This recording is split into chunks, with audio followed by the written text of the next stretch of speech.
What's going on, everybody? It's the Old Weeb, and today I'm talking about a special project and theory of mine that I have noticed for years and looking back on my childhood. And what if I told you that an entire generation was conditioned not by government, not by shadow organizations, but by cartoons? Now, while we were busy watching Saturday morning shows, a subtle preference was being hard-coded into our brain. A preference that would shape who we crush on, who we date, and who we swipe right on. Redheads. That's right, despite making up only 2% of the global population, they have dominated our screens, from TV shows to comic books, from animation sales to after-school specials. Red-headed women were everywhere. Coincidence or something more sinister? Kind of how sinister that only 2% have been able to subscribe to this channel. Look at these numbers. Now, guys, could you do me a quick favor? Like, comment, subscribe, and even jump into the Discord. Maybe you can give me some more ideas about the millennial days and what it was like before everything became super mainstream. Let's get into it.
Daphne Blake was the original blueprint. Danger prone, yes, but iconic. The purple dress, the green scarf, and the perfectly stylized red hair. Even as kids, we knew there was something different about her. She wasn't just another member of the Mystery Inc. She was the vibe. Daphne's design was intentional. The contrast of her orange hair against her lavender outfit created a visual signal.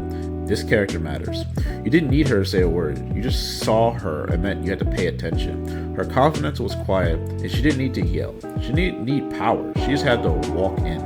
She wasn't just pretty, she was persistent. Every haunted mansion, every fake ghost, every trap gone wrong, Daphne was there. And while the rest of the gang bumbled around, she quietly evolved. Later versions of Daphne became martial artists, acrobats, even team leaders. That's right, she went from a danger-prone damsel to a full-on spy movie heroine. The transformation wasn't an accident. It was to mirror the millennial shift in taste. Redheads didn't just need to be attractive, they had to be capable. Daphne led that charge. She went from eye candy to icon, and in doing so, she became much more than just a trope. She became the template. Behind her allure was a secret weapon: consistency. Every iteration of Daphne over the decades, no matter how modernized, never strayed from the red hair and the magnetic confidence. She was rebranded, reinvented, and rebooted, but never removed. That level of brand durability, that's not an accident. That's programming. And consider this. The moment she was on screen, she was framed as the hot one. Not the smart one, not the silly one, just the hot one. And you watched her every episode subtly taught to associate red hair with desire, mystery, and elegance.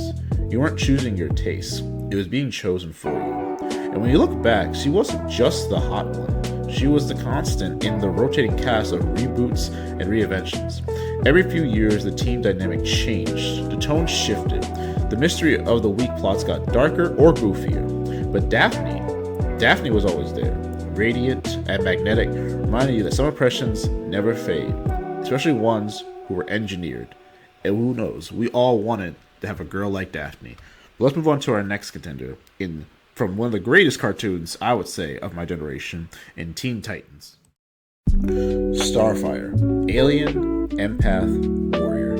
Crushed for the entire generation. She wasn't just beautiful, she was otherworldly. Quite literally. With hair that glowed like solar flares and eyes that could melt steel. She was a walking metaphor of what it meant to fall for someone completely out of your league. Starfire's character was more than aesthetics. She was innocence wrapped up in raw power. A nuclear bomb with the heart of a puppy. Her language barrier did create some comical relief, but her emotional intelligence, off the charts. She understood love, fear, pain, all without fully grasping Earth's sarcasm.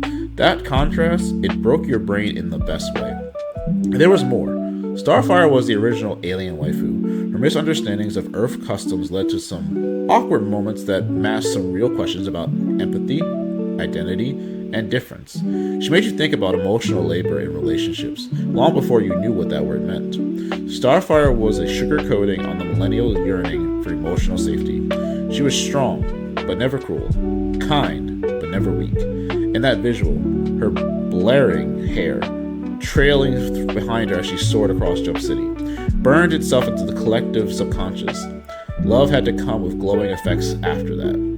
She was always framed in the contrast to Raven, the brooding goth, but while Raven was the dark enigma, Starfire was a radiant siren. And just like that, your childhood mind split into two archetypes of women. And guess what? You kept coming back to the bright-haired one who smiled even while melting tanks. Even the show's direction ensured Starfire stood out. Her eyes sparkled, her hair moved like fire underwater, and every group shot, your eyes darted to her. Coincidence? No. Design. She was engineered to hijack your attention and your heart. What makes Starfire truly conspiratorial is how she hides in a cultural Trojan horse in plain sight. Her alien customs and her affectionate bluntness weren't just quirks, they were submersive. She showed that softness could be strength, that vulnerability wasn't weakness, and for a generation of kids growing up with emotional repression, Starfire's light didn't just illuminate it liberated. And that doesn't even take into account when we got future iterations of the character in the Justice League older versions of the Teen Titans, where we got a literal, more mature looking and adult themed Starfire that kind of went along with the generation that grew up watching and loving her. But also getting to see a true dynamic in her relationship with Robin, otherwise known as Dick Grayson. And even through all these years, her innocence has never waned. Who she is as a person hasn't changed. And it's so endearing and enjoyable that one of the characters who we grew up loving and watching, even while they also have grown up, haven't allowed themselves to become jaded or snide-eyed to the world. But then again, she kind of is different. She's never going to be a Earthling. She's always going to be the Tamaranian powerhouse that we loved and want to protect. We don't need to fix her. We just want her to make sure we don't need to be broken. Let's move on to the next person, in April O'Neil. April O'Neil wasn't just a side character. She was a human tether in the world of mutants, robots, and ninja reptiles. In a show that was absurd by design, April brought the grounding element. But she did more than that. She connected the turtles to the surface world. She connected us to the turtles. She was the lens and the relatable presence. And that lens had a fiery red hair, sharp eyes, and a yellow jumpsuit you could spot from orbit. From the original 80s series to the early 2000s reboot, April changed careers, outfits, and even skill sets, but she never changed her aura. She was always composed, resourceful, and just a little bit sarcastic. She wasn't just a reporter. She was a skeptic, the thinker. She was asked the questions we were too distracted to ask. Her intelligence wasn't performative. It was survival. She was also there when it mattered. When she was holding up camera or a bow staff, April showed up, and sure, she got captured now and then, but plot twist, she usually figured out how to escape herself. She challenged the idea of damsel in distress and turning into something more layered. She let the turtles help her, but she never relied on them. There's a difference. And that hair, bright, iconic, unmistakable. And in every iteration, it glows like a flare in the sewer system. Her red hair wasn't just visual, it was narrative shorthand. Redheads meant you should pay attention. They weren't background noise, they were a signal flare. In the early 2000s reboot, they cranked up her competence, scientist April, tech savvy, confident, cool under pressure. It was rebranding that stuck, because by then, millennials weren't just watching for laughs, they were imprinting. April became a figure of balance, adventurous but grounded, tough, pathetic. And let's not forget, her relationship with Casey Jones, a chaotic vigilante with a mask and a temper. April wasn't a passive love interest. She challenged him, tamed him, and matched him. The message was loud and clear. Redheads don't settle, they elevate. She was the original, and you don't deserve her, Redhead. And we didn't. That didn't stop a whole generation from falling for her and forever seeking the blend of fire and fearlessness that comes in real life. And let's move on to a very underrated show from my time, in Totally Spies with their leader, Sam Sullivan was the strategist, the brains of the operation, and somehow still the most chill member of a literal teenage spy trio. Sam wasn't loud or flashy like Clover. She wasn't the comic relief like Alex. She was cool under pressure, logical, and capable of cracking a criminal conspiracy while acing a calculus exam. On the same day. She was redheaded brilliance personified, and she made it look effortless. Visually, she was precision. Her straight, sharp red hair framed her face like parentheses around genius. Green spy suit, intentional. It contrasts with her red hair and symbolizes balance. Think about those Christmas lights. Sam didn't act on impulse. She made calculated decisions. She was the millennial dream, a woman who didn't need to be loud to be powerful. And her power was all cerebral. It was the fantasy of competence that made flesh.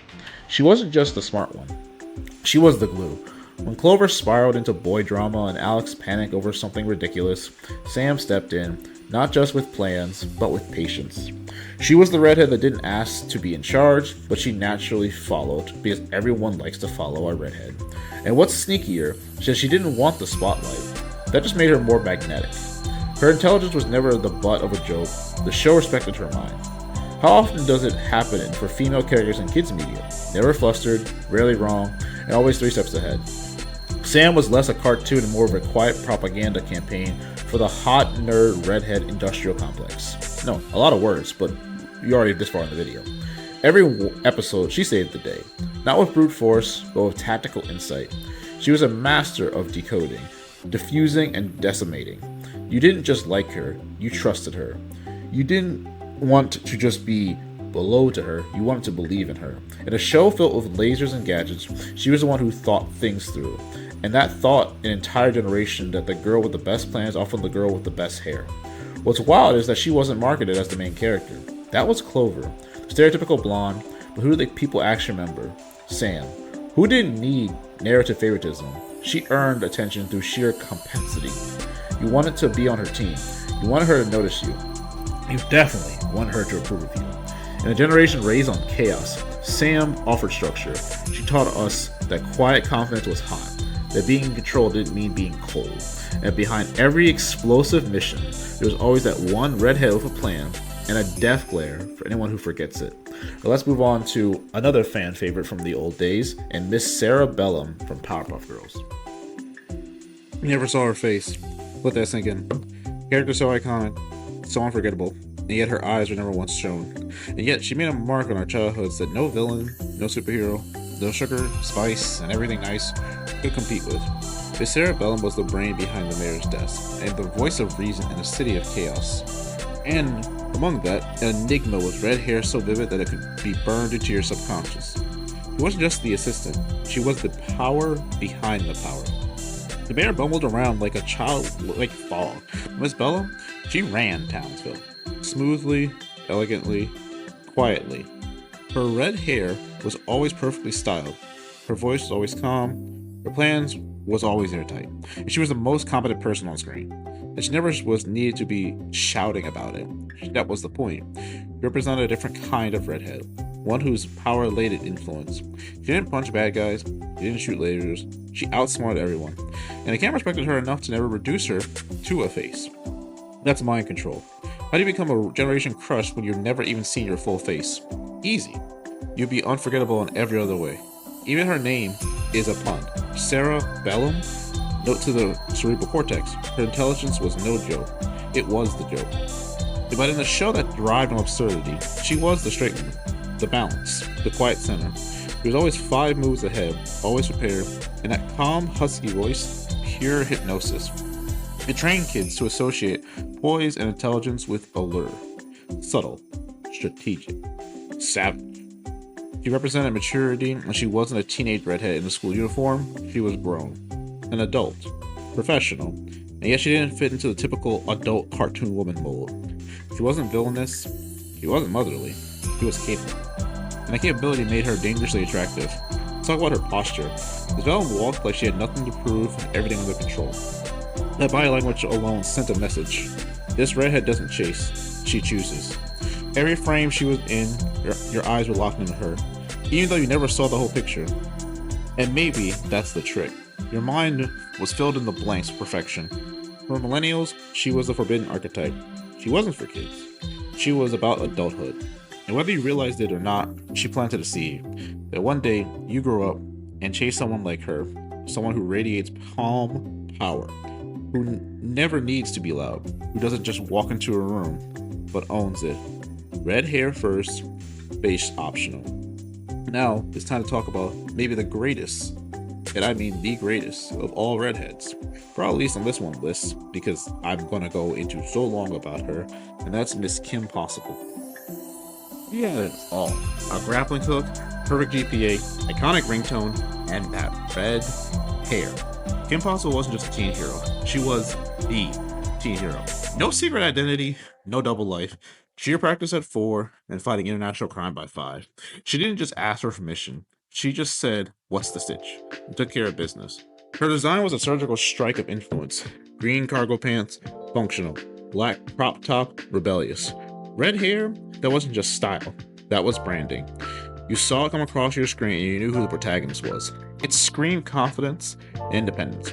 Before she ever spoke, in a show loaded with gadgets and explosions, she was still the most dangerous thing in the room. Kim wasn't just cool, she was confident, and she was a real seduction. She wasn't awkward or clumsy or boy obsessed outside of Josh Mankey, like other girls in the cartoon era. She led missions, faced supervillains, and juggled friendships without ever losing her poise. She was the high school every millennial wanted to be or be with. And deep down, that association between red hair and quiet domination was being cemented. Shiga was the green flame, Ron was the comic relief, but Kim was the control center. Every situation bent to her leadership. She wasn't a superhero by accident, she was a leader by nature. That's powerful messaging. For every millennial watching, Kim wasn't just a fantasy of adventure, she was a fantasy of command. And the red was the color of command. And the show never asked you to doubt her. There was no oops, I messed up plan tropes, no maybe I'm not good enough episodes. Kim knew her worth. That confidence wasn't arrogance, it was self-assurance. The show taught you something. The girl with red hair doesn't ask if she can win, she already did. And she was just waiting for you to catch up. She was also kind, not the sugary kind, but the kind that backs up friends, shows compassion, and still flipped a ninja across the rooftop when she had to.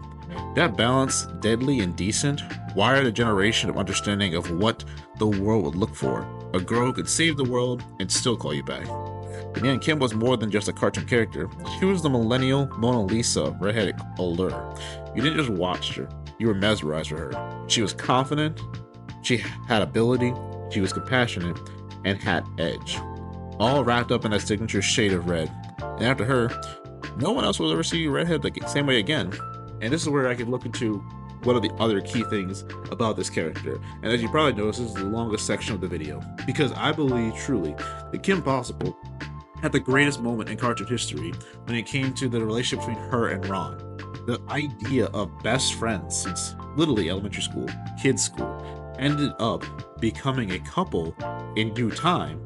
That's something we kind of always thought about. This is like one of the biggest will they, won't theys from us growing up as kids. And to see Ron actually end up being with her was something that we had literally dreamt of, all of us being like 9, 10, and 11.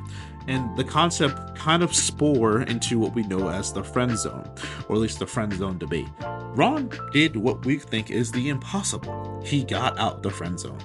Someone who they had known each other as from the movie Stitch in Time since they were 5. And if you were watching the show, you kind of notice that subtly, Kim always kind of had a thing for Ron the entire time, but he couldn't notice because, newsflash, boys don't notice things like this. Girls, you kind of have to say something to the guys, otherwise they will never, ever really pick it up. And the way I look at this is one of the Hall of Fame cartoons, not just because of Kim, but because of the dynamic of Kim and Ron. And as I stated earlier, the greatest representation of redheaded girls in all of cartoons at the time, and I don't think anything will ever top that since. Now, you notice that I had a lot more redheads in the video than I planned for, but through editing and works, this video took a lot. So in order to not make it over an hour plus long, I decided to split this up into 3 parts, and hopefully you guys will come back for the second and the third. Don't forget guys, like, comment, subscribe, join the Discord, follow me on Twitter, and let me know what you thought of this concept, or any other things from your childhood you feel like should be more explored. This has been the Old Weeb. GG's, guys. Stop what you're doing and listen!